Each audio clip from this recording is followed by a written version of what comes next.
Well, we're about to begin a great adventure. My name is Bruce Dick, and it is my privilege to be your teacher for the next little while, to study two books of the Bible that are of great passion and great interest and great application for me and the church in which I serve. And I trust that it will be for you as time goes on. I'd like to take a few minutes to introduce myself and tell you a little bit about who I am and my family and my life.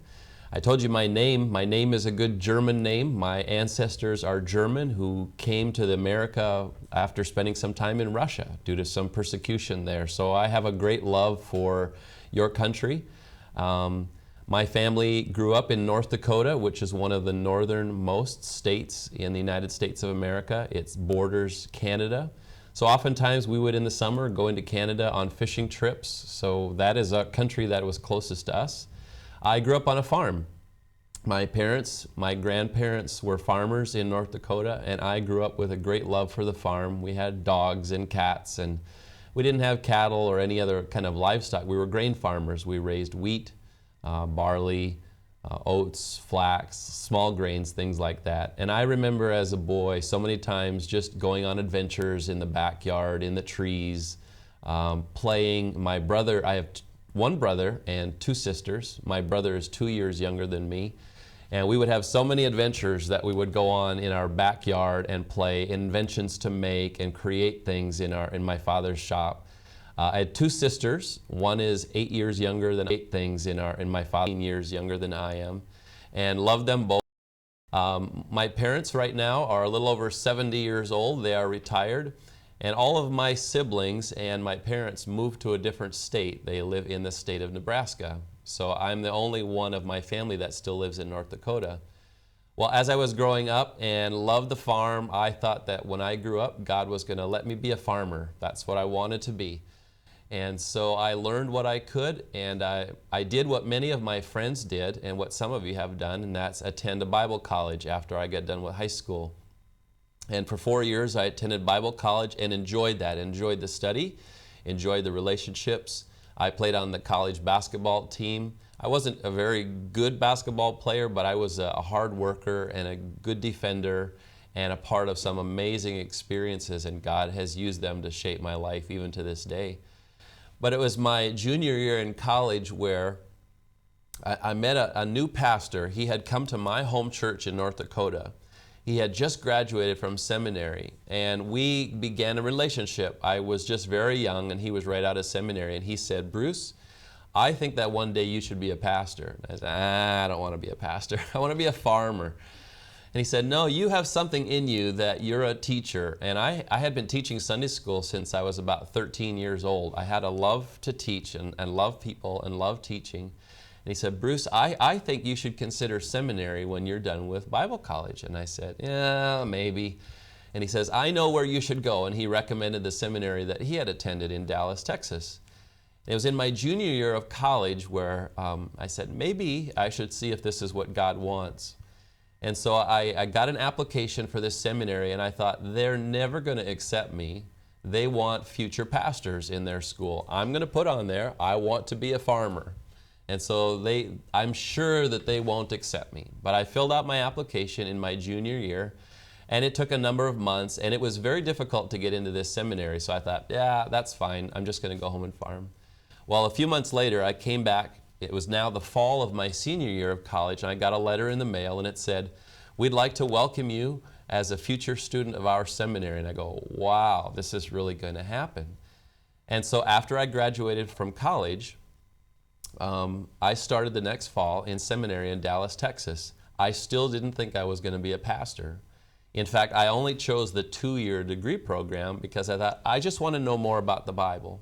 I just want to know more, and then I'm going to go home and farm. And so I was there for 2 years and loved it, and met some wonderful people that today I still correspond with and have such great memories of those days in seminary. It was so deep and it was so rich, and we read so much, and our interaction was so great. I just loved every minute of it. But when I graduated from seminary, I went home and did what I wanted to do. I went home to farm. I went home to farm with my father and my uncle and my grandfather and my brother. So there were 5 of us in one kind of collective operation. And a few years later, my cousin joined us when he got old enough to be a farmer. And I loved it. I was having the best of both worlds. I farmed during the week, and I often preached in churches on the weekends. So when pastors would find out that there was a seminary-trained farmer in the community, they would say, well, I'm going on vacation. Would you like to come preach in my church? And I would say, sure. So I probably preached in 20 or 30 different churches in rural North Dakota, met many different people. I even had a chance to help plant a church. A church was starting about 30 miles from my hometown, and they said, we would like you to be the pastor of this church for the first 6 months until we can hire a pastor. And I said, okay, that sounds fun to me. And I was still farming, and so the years went by. I was still single. I was not yet married, and in those times, I met a wonderful young lady by the name of Trudy, and she and I dated briefly at one period in time. And then she went on to college, and I was a bit older than she was, and she had some things she wanted to learn and do. And a few years later, God brought us back together. By then, she had graduated from college, and she was serving in a ministry called Campus Crusade for Christ. And our relationship kind of rekindled, and we began to think about what marriage would be like. And in 1992, Trudy and I were married and returned to the family farm, and she has this great heart for discipleship and missions, and she had traveled to different places in the world to serve. And so we began our married life together. We have 4 children today. Our oldest, her name is Michaela, and she's 16 at the time that we're doing this recording. She's a wonderful gift from God. When she was born, you know, you have all the nervousness of being a first-time parent, and there's so many stories in our family that I'll share with you over time, but I'll give you the short one now. When she was 3.5 months old, she was not growing very fast, and she was, I'm not sure how to describe her, fussy. She was agitated many times, and we took her to the doctor. He couldn't find anything wrong. We took her to another doctor. He couldn't find anything wrong. Finally, we noticed something, that when she would cry, her lips would turn blue. And we said, something is wrong. Or when she would nurse, when she would suck on a bottle, her lips would turn blue, and we said, this is not normal. And some ladies in the church noticed that when she would cry, her chest would move up and down very fast, not normal. So we returned to a different specialist doctor, and he listened to her heart, and he couldn't hear anything wrong, and he says, Mr. and Mrs. Stick, we will just admit your daughter and do some tests. Well, we hadn't planned to stay, so I went home, and while I went home to get some clothes, my wife called with the test results and said, your daughter has an enlarged heart. It was very large on one side and very small on the other side, and they said, things are not connected the way they need to be, and so we need to do open heart surgery on your daughter. And we're like, we're first-time parents. We don't know anything about this. And so she had to be flown by air ambulance to a different hospital in a far city. And we drove down, and we cried, and we prayed, and our church was praying. And a few days later, she had surgery to reconnect some of the veins to her heart that weren't connected to the right place. And today, she's healthy and strong. She plays violin. She's very athletic. She sings. She has a beautiful voice. And we just think God's grace is so amazing in her, because a couple of things we realized when she was having this trouble. Number one, she was not getting enough oxygen. They put a little light on your finger that measures how much oxygen is in your body. It should be saturated like 98%. And hers was in the low 80%. She could have had brain damage. And she's very intelligent. She gets all A's on all of her tests, and we just say, thank you, God, for your gift of grace. And so she's about to become an 11th year student in high school. We have 2 boys. Landon is, in a couple of days, going to be 14. We're going to miss his birthday when we're here, so we celebrated a little bit before we left. And he is going to enter the 8th grade. He likes to run. He's very successful in track and running. He plays guitar. He's probably our most energetic boy. He has lots of emotion and lots of passion. Then there's Chandler. He is 12. He's going to enter the 7th grade. He plays violin. He is the son who is most like his father, like me. He is very competitive. I am very competitive. I love to play any sport. You invite me. Last night we were out at one of the camps and the kids were playing volleyball. I jumped in to play volleyball. Chandler is just like me. He's very smart. He does very well in school, and he is a joy. And then our youngest, her name is Sasha, which is obviously a Russian name, Alexandra, and she's 8, and we adopted her from Russia in 2003 when she was almost 2 years old. So she's 8 now. In November, we will celebrate, I have to do the math in my head, she'll turn 7 years that she's been with us. And we adopted her from the city of Perm, if any of you are familiar with that. Just an amazing adventure. God really tested our faith. One of the reasons that we decided to adopt was I had come here in 2001 and 2002 to teach, and I just fell in love with the Russian people. I really did. I had such a great time. I enjoyed every moment that I was here. And it was as if God planted a seed in my mind. He said, Bruce, if you love these Russian people, what would you think of maybe adopting one of their children into your family? But God also did something else in me.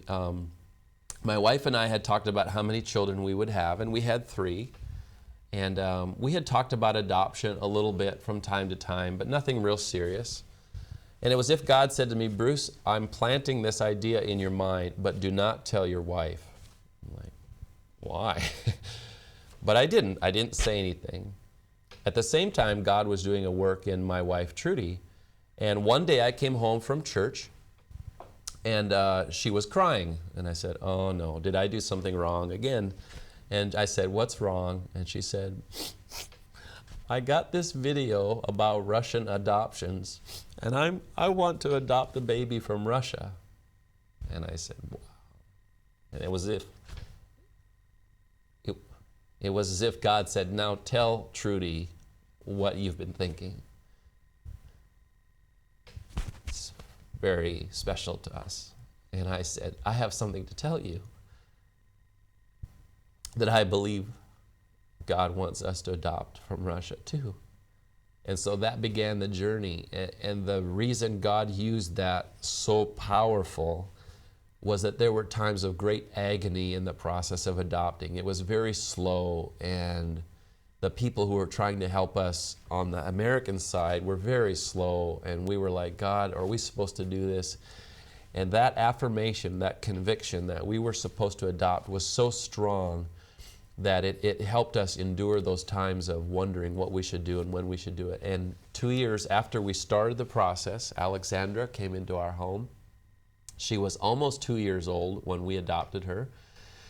And she didn't talk at all, so she doesn't know Russian. We tell her a few Russian words, but we don't know very many Russian words either. But the one word that she enjoyed in the orphanage was the word for frog. So we know the word for frog, lagushka. Say, Sasha, lagushka, lagushka. So we don't know very many Russian words, but as we were preparing for this trip, said, Sasha, we're going back to Russia. Are you going to my Russia?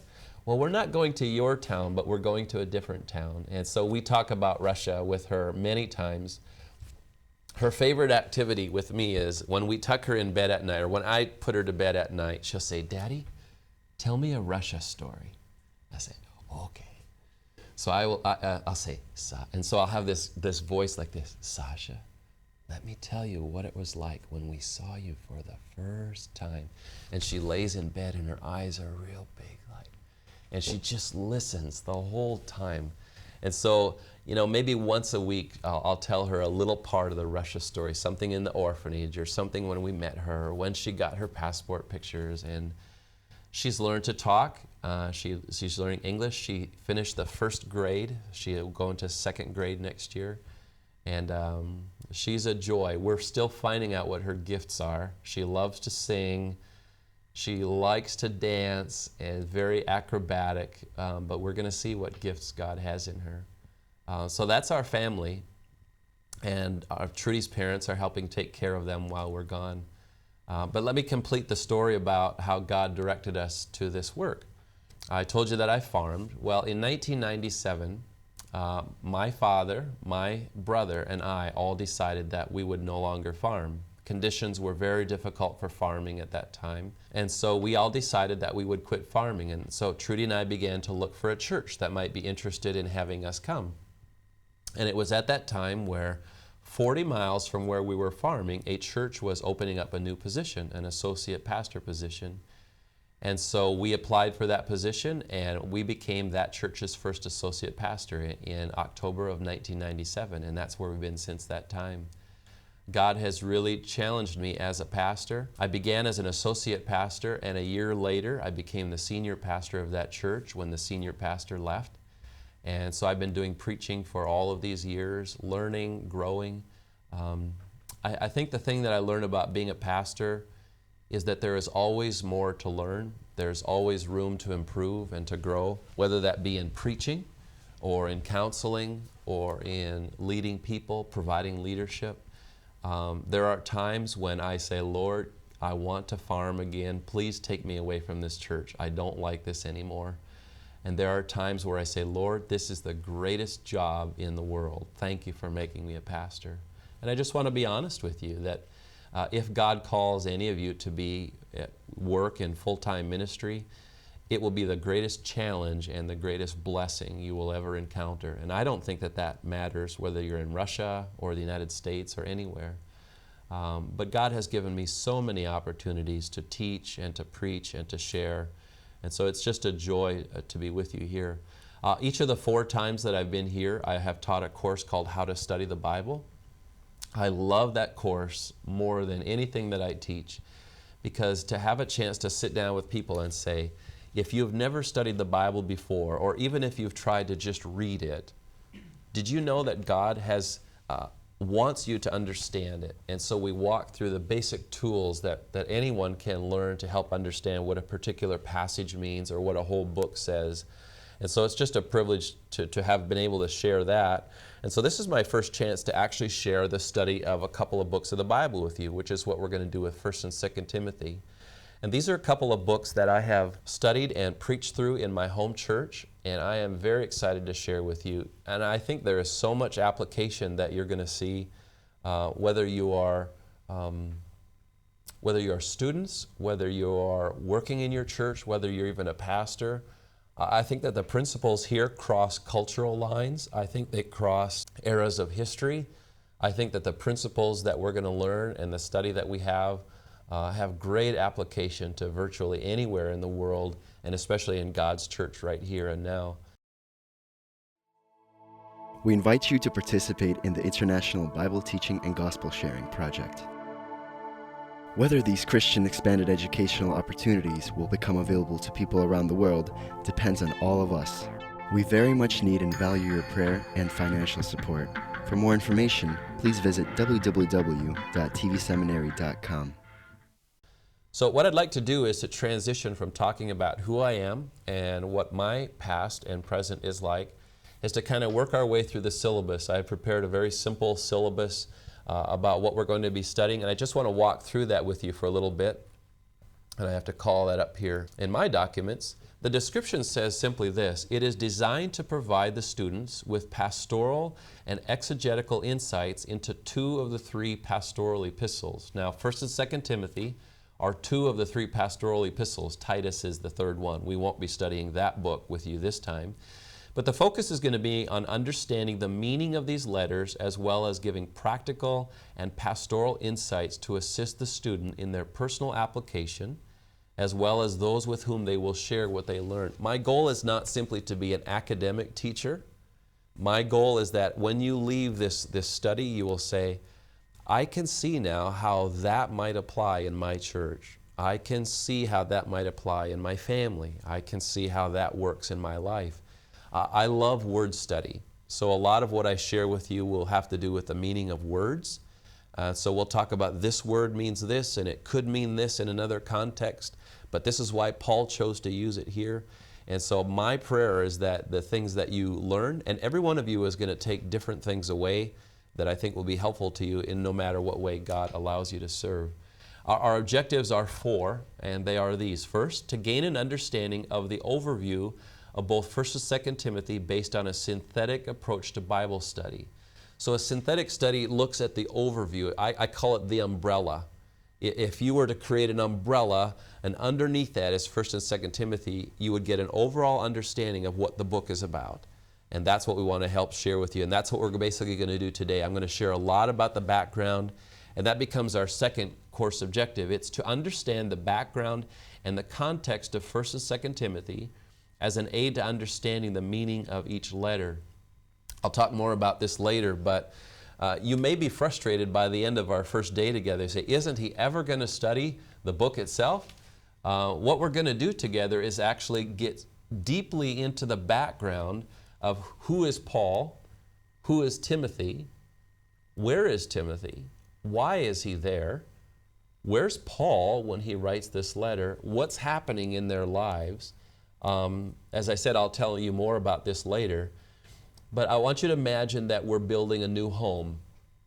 And when you build a new home, at least in America, I have some friends of ours are building a home. You don't begin by simply building a house on top of the ground. You dig a hole in the ground. You create cement footings on which the foundation is going to stand. You begin to build the cement walls underneath the ground, and then the house is built on top of that. We're going to work on background quite a bit this morning so that we understand what's behind the books of 1st and 2nd Timothy. So that was objective number 2. Objective number 3 says to encourage and demonstrate the discipline of analytical Bible study as a means of interpreting the message of 1st and 2nd Timothy. Now, analytical study means that we look at the details. Remember, synthetic is the umbrella. That's the big picture. Analytical looks at the different pieces. So what we're going to do is take sections of 1 Timothy and sections of 2 Timothy and analyze them and study the words and look at application and go in that way. And then the fourth objective is simply this: to provide practical and pastoral insights and illustrations to assist in both personal and church-wide application of 1 and 2 Timothy in local contexts.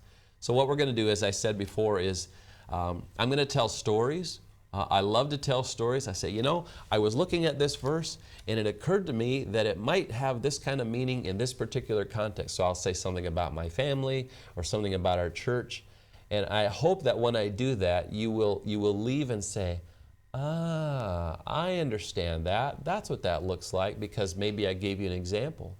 And you could feel free to borrow my examples, or maybe it will trigger a thought where you say, oh, okay, I know what that means now.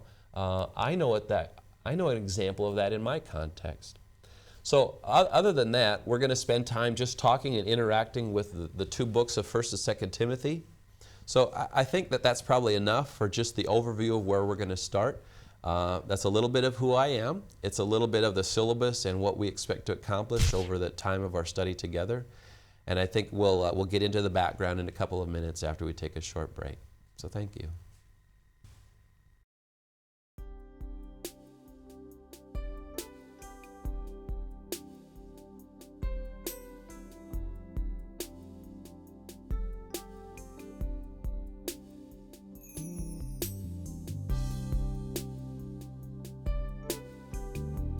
Now he who supplies seed to the sower and bread for food will also supply and increase your store of seed, and will enlarge the harvest of your righteousness. You will be enriched in every way, so that you can be generous on every occasion, and through us your generosity will result in thanksgiving to God. 2 Corinthians chapter 9, verses 10-11. How to give to TVS Ministry. You may give online at efca.org/givenow.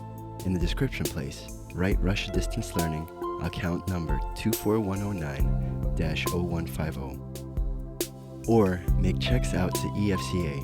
Write on the check memo line, Russian Distance Learning, account number 24109-0150. Mail to EFCA Donor Services, 901 East 78th Street, Minneapolis, Minnesota, 55420-1300.